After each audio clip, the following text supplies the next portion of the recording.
हम लोग पढ़े पॉलिटिकल साइंस के क्लास चैप्टर 9 का चैप्टर 1 जिसमें है लोकतंत्र।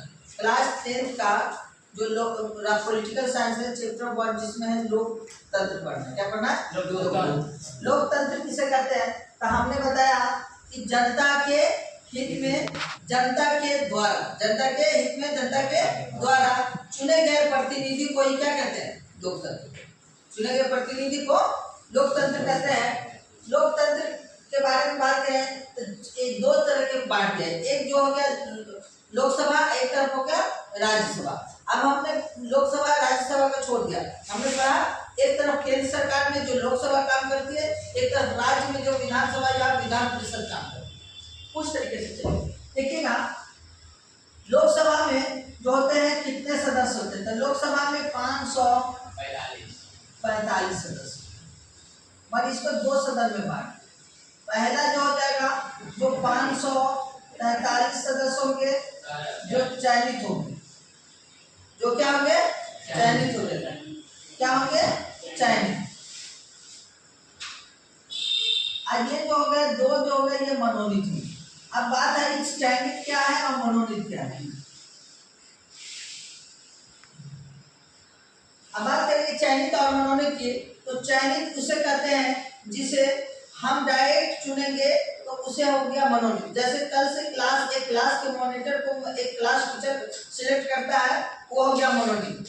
जैसे कल से हम बात करेंगे कि समीर हमारे क्लास का मॉनिटर होगा, तो समीर हमारे क्लास का मॉनिटर होगा, तो यह हो गया क्या? तो ये हो गया मनोनीत। डायरेक्ट हमने क्या किया? मनोनीत कर लिया, चुन लिया। अगर स्टूडेंट जिसको सिलेक्ट करेगा, जैसे मान लो अनुपम को सिलेक्ट कर लिया, तो अनुपम हो गया क्या? चयनित। जिसको स्टूडेंट सिलेक्ट करेगा वो हो गया चयनित, जिसको हम सिलेक्ट करेंगे वो हो गया मनोनीत। चयनित और मनोनीत में डिफरेंट आ गया। मनोनीत कौन करेगा? चयनित तो जनता करेगी। चयनित कौन करेगा? जनता करेगा। मनोनीत कौन करेगा? तो राष्ट्रपति कौन करेगा? कौन करेगा मनोनीत? राष्ट्रपति करेगा। कहाँ किस क्षेत्र से करेगा? तो अलग अलग क्षेत्र से, एजुकेशन के क्षेत्र से, जैसे में शिक्षा के क्षेत्र से, सेना के क्षेत्र से, ठीक है, अलग अलग फील्ड से क्या करेंगे? वो मतलब सिलेक्ट करेंगे। जो बेहतर लगेगा उनको वहां से वो लोगों को सिलेक्ट करके लोकसभा में भेजेंगे। ठीक है। उसी तरीके से राज्य में जो होते हैं विधानसभा और विधान परिषद, 6 ऐसे राज्य हैं जहां पर दोनों काम करते हैं, विधानसभा और विधान परिषद। बिहार में दोनों काम करते हैं, विधानसभा और विधान परिषद दोनों काम करते हैं। पर यह है कि 6 ऐसे राज्य हैं जहां पर ही लोग विधानसभा काम करेगा, विधान परिषद ही काम करेगा। बाकी जगह ऐसे नहीं, सिर्फ विधानसभा से काम हो जाता है, विधान परिषद की जरूरत नहीं पड़ती। उसके पीछे रीजन है, विधानसभा की जरूरत नहीं पड़ती है क्योंकि हर एक राज्य के पास इतना पैसा नहीं होता है कि वो लोकसभा के मेंबर को पैसा दे और राज्यसभा के भी मेंबर को पैसा दे, जिस कारण से एक ही से काम चला देता है। सिर्फ लोकसभा में मतलब विधानसभा से ही काम चला देता है, विधान परिषद की जरूरत नहीं पड़ती। और यहाँ पर क्या हुआ था, जिसे चुनेगा तो मनोनीत करेगा, चयनित करेगा। तो चयनित और मनोनीत में हमने डिफरेंट समझा कि मनोनीत जो करेगा वो राष्ट्रपति करेगा, चयनित करेगा वो जनता करेगा। मनोनीत में 2 सदस्य थे लोकसभा में और ये चयनित में आ जाएंगे 545 सदस्य। अब आएंगे संसद। संसद के कितने सदन? तो संसद के 2 सदन। संसद के कितने सदन? 2 सदन। पहला जो सदन आएगा लोकसभा, दूसरा आएगा राज्यसभा।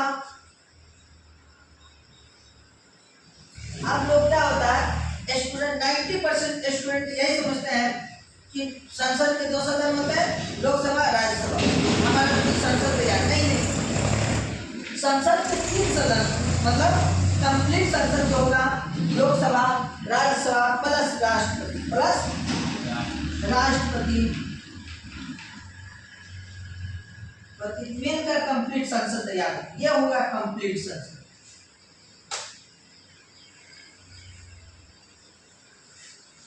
ये हो गया हमारा कंप्लीट संसद।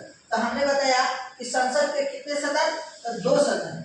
हमने संसद के कितने सदन, 2 सदन। तो क्वेश्चन भी पूछेगा संसद के कितने सदन, तो 2 ही सदन, 3 सदन नहीं माना, 2 ही सदन होते हैं, लोकसभा राज्यसभा। और बोले कंप्लीट संसद कब तैयार होगा, तब होगा लोकसभा प्लस राज्यसभा प्लस राष्ट्रपति। आप देखो इसके पीछे रीजन क्यों बताया गया ऐसा, तो उसके पीछे रीजन है। अगर कोई बिल, देखिए अभी किसान के लिए कोई बिल आया था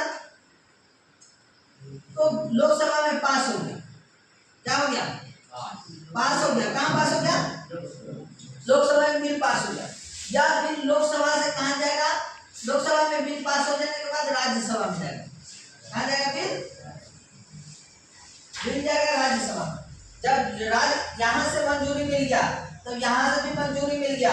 अगर भी अभी भी लग रहा है किसान को क्या है कि यहाँ जो है, या हमारे लिए जो बिल आएगा, किसान को लगेगा कि यह जो बिल आएगा यह बिल हमारे खिलाफ है, मतलब जनता के हित में नहीं है। क्योंकि वहां देखिए लोकसभा में जो चुनकर जाते हैं, तो लोकसभा में जो चुनकर मेंबर जाते हैं, लोकसभा में जो चुनकर मेंबर जाते हैं, लोकसभा में जो चुनकर मेंबर जाते हैं वो सभी लोग एजुकेटेड नहीं होते, सभी के पास एजुकेशन नहीं होता, कुछ अनपढ़ भी होते हैं। अब हमको देश चलाने के लिए सिर्फ अनपढ़ लोगों की तो जरूरत नहीं है। तो लोकसभा में दोनों मेंबर गए, लोग अनपढ़ भी गए और एजुकेटेड भी गए। तो हमको लोकसभा के मेंबर जो 543 मेंबर है, 545, इसी 545 में से हमने क्या किया, राज्यसभा में सिलेक्ट किया। तो वैसे लोग जो बहुत ज्यादा एजुकेटेड थे, जो बहुत ज्यादा एजुकेटेड थे, जिसके पास एजुकेशन अच्छा था, उसी मेंबर को कहाँ भेज दिया हमने, ट्रांसफर करके राज्यसभा। कहाँ भेज दिए, राज्यसभा में भेज दिया। वैसे मेंबर जो लोकसभा में गए थे, क्योंकि जनता जिसको सिलेक्ट करेगी तो वो जनता सबको सिलेक्ट कर लेगी, जो अनपढ़ होंगे उसको भी, जो एजुकेटेड होंगे उसको भी। तो यह तो चला गया कहाँ, लोकसभा में। अब लोकसभा डिसाइड करेगी किसको राज्यसभा में भेजना है, लोकसभा ही डिसाइड करेगी कि किसको राज्यसभा में भेजना है। और राज्यसभा क्या करेगा, लोकसभा क्या करेगा, सिलेक्ट करेगा कि वैसे पर्सन जो बहुत ज्यादा एजुकेटेड हो गए उसी को हम कहाँ भेज देंगे, राज्यसभा में। राज्यसभा में भेजेंगे। और राज्यसभा पहले तो लोकसभा में बिल पास हो गया कोई भी किसान का, राज्यसभा में जाएगा, क्योंकि लोकसभा में तो अनपढ़ लोग थे, उन्होंने कैसे बिल को पास कर दिया, देश के जो हित में नहीं था फिर भी पास कर दिया, क्योंकि टोटल एजुकेटेड नहीं थे। आज जो राज्यसभा के पास गया तो वो सब मेंबर एजुकेटेड क्या है। अगर इनको लगेगा कि नहीं यह जो पॉलिसी है किसान के खिलाफ लाया, या बिल हम जनता के हित में नहीं है, तो यहाँ पर यह स्टॉप लगा सकता है, मतलब स्टे लगा सकता है, रोक लगा सकता है। मगर यहाँ से भी मंजूरी मिल गई, फिर जाता है राष्ट्रपति के पास, और राष्ट्रपति क्या करता है, पूरी तरीके से इस पर राष्ट्रपति सहमति देता है। क्या देता है, सहमति। तब यह बिल पास होता है, ठीक है। तब हमारा यह क्या बन जाता है, एक कानून एक्ट बन जाता है, ठीक है, जब राष्ट्रपति का सिग्नेचर होगा। फिर भी जनता को लगेगा या किसान को लगेगा कि यह जो बिल बन गया है यह हमारे हित में नहीं है, तब जनता के लिए एक और ऑप्शन है, वह सुप्रीम कोर्ट। क्योंकि सुप्रीम कोर्ट अपने आप में क्या है, एक ब्रांड है। तो अगर एजुकेशन नहीं रहेगा तो क्या आप अपने अधिकार को जान पाइएगा, नहीं जान पाइएगा। हमने जान लिया कि हमको लोकसभा से भी मंजूरी मिल गया, राज्यसभा से भी मंजूरी मिल गया, अभी भी स्टे लगाने के लिए हमारे पास एक ऑप्शन है, राष्ट्रपति। राष्ट्रपति के पास हमने लेटर लिखेंगे कि महोदय आपसे निवेदन है कि हमारे द्वारा हमारे हित में जो बिल लाया गया वो जनता के हित में नहीं है, ठीक है, जनता के ऊपर क्या करे, अत्याचार करे या जबरन इस बिल को लाया जा रहा है। अगर राष्ट्रपति को लगेगा कि इस बिल को रोका जाए, स्टे लगाया जाए, तो राष्ट्रपति वहां पर सेंसर लगा के रोक सकती है, अपना पावर यूज कर, ठीक है। मगर जब राष्ट्रपति भी पास कर देती है तो जनता के पास एक और ऑप्शन है, जो वो कहाँ जा सकते हैं, सुप्रीम कोर्ट, ठीक है। ये अंतिम है, सुप्रीम कोर्ट अपने आप में क्या है, सुप्रीम, ठीक है, इसीलिए उसको क्या बोला गया, सुप्रीम कोर्ट। तो मेरी बात समझ में आया। तो कंप्लीट संसद कब होगा, जब तीनों मिलेगा, तब हमारा क्या कहलाएगा, कंप्लीट संसद। कोई दिक्कत है, आगे बढ़े। अब आगे कंप्लीट संसद के बाद आ जाएगा छोटी, तो अब आएगा सामान्य बहुमत, और एक होता है विशेष बहुमत। सामान्य बहुमत किसे कहते हैं और विशेष बहुमत किसे कहते हैं। राष्ट्रपति। सामान्य बहुमत और विशेष बहुमत।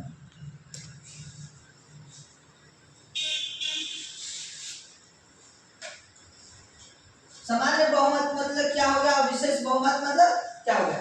सामान्य बहुमत मतलब हो गया कि सब 50+1, 50+1, तो यह हो गया सामान्य बहुमत। 50+1 में हो गया सामान्य बहुमत और विशेष बहुमत में हो जाएगा तो 66%। कितने परसेंट? मतलब इसमें 2 में से 1 लोगों की सहमति चाहिए और यहाँ 3 में से 2 लोगों की सहमति चाहिए। ठीक है, तो क्या हुआ था कि कोई भी 66%।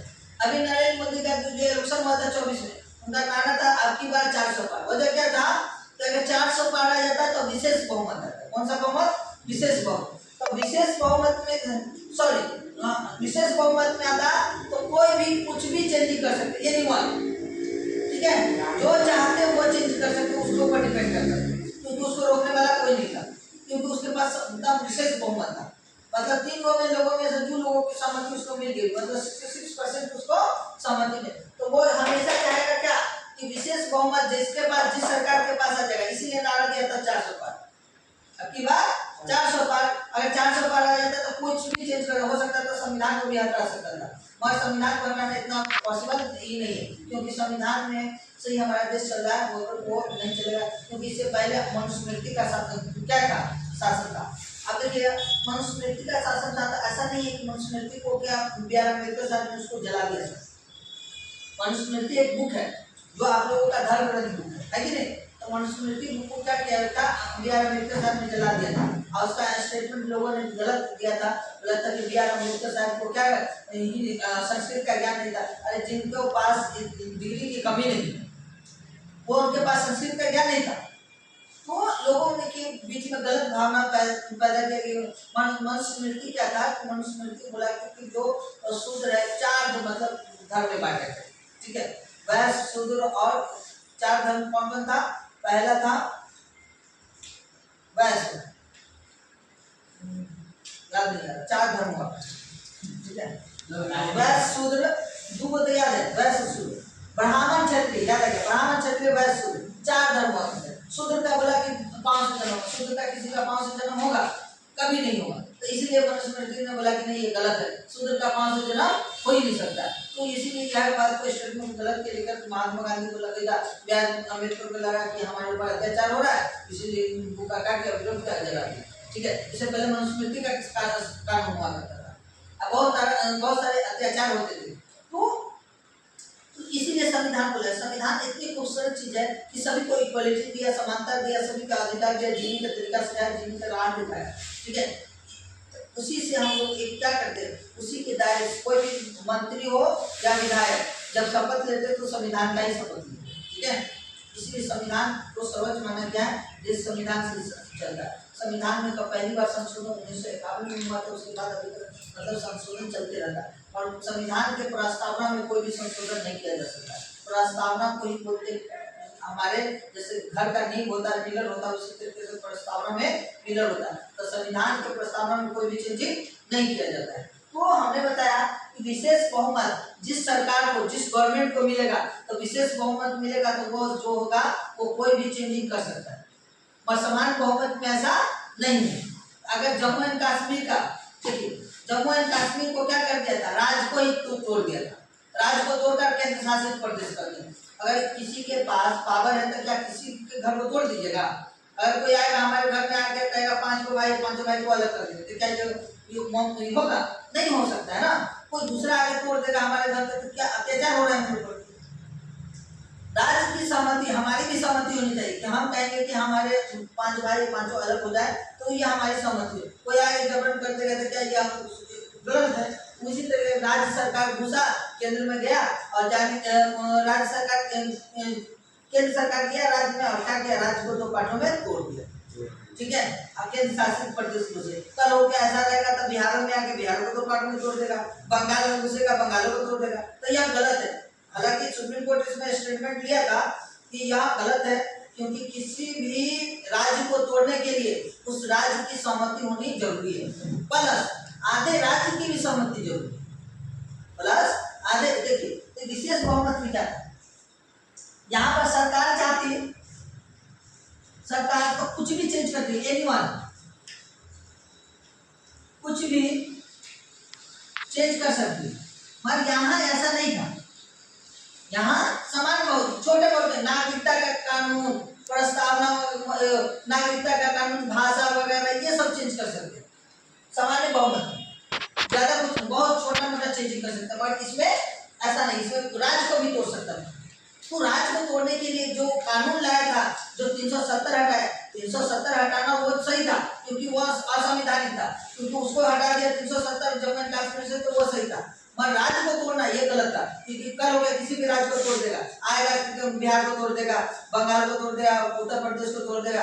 क्यों? क्योंकि उस राज्य से उसकी सहमति नहीं बैठेगी, तोड़ देगा। तोड़ देगा तो केंद्र शासित प्रदेश बनाया था, केंद्र शासित प्रदेश पर किसका अधिकार हो गया? केंद्र सरकार का कंट्रोल हो जाए, पूरी तरीके से जो भी प्रशासन गतिविधियां होगी वो सब केंद्र सरकार हैंडल करेगी। तो इसलिए सुप्रीम कोर्ट भी इसमें स्टैंड लिया था कि जम्मू एंड कश्मीर को तोड़ा गया ये गलत है, क्योंकि किसी भी राज्य को तोड़ने के लिए उस राज्य की सहमति होनी जरूरी है। बिहार भी मांग कर रहा निकला कि वहाँ की भाषा, कल्चर सब अलग है, हमको अलग कर दिया है। तो क्या वो आएगा नरेंद्र मोदी कहेगा कि हम बिहार को तोड़ देंगे, तो क्या हम लोग मान लेंगे? नहीं मान। वही आपने पावर का यूज करके क्या कर दिया, जम्मू एंड कश्मीर में तोड़ दिया। अब पावर का यूज करके तोड़ दिया, अब क्या किया, जब तोड़ दिया और तोड़ने के बाद क्या कर दिया, केंद्र शासित प्रदेश बना दिया। केंद्र शासित प्रदेश बनाया और उसको कमजोर कर दिया, क्योंकि उस पर क्या हो गया, कंट्रोल हो गया। किसका? डायरेक्ट केंद्र सरकार, क्योंकि पुलिस का जो कंट्रोल होगा वो सब केंद्र सरकार के अधीन होगा। चलिए।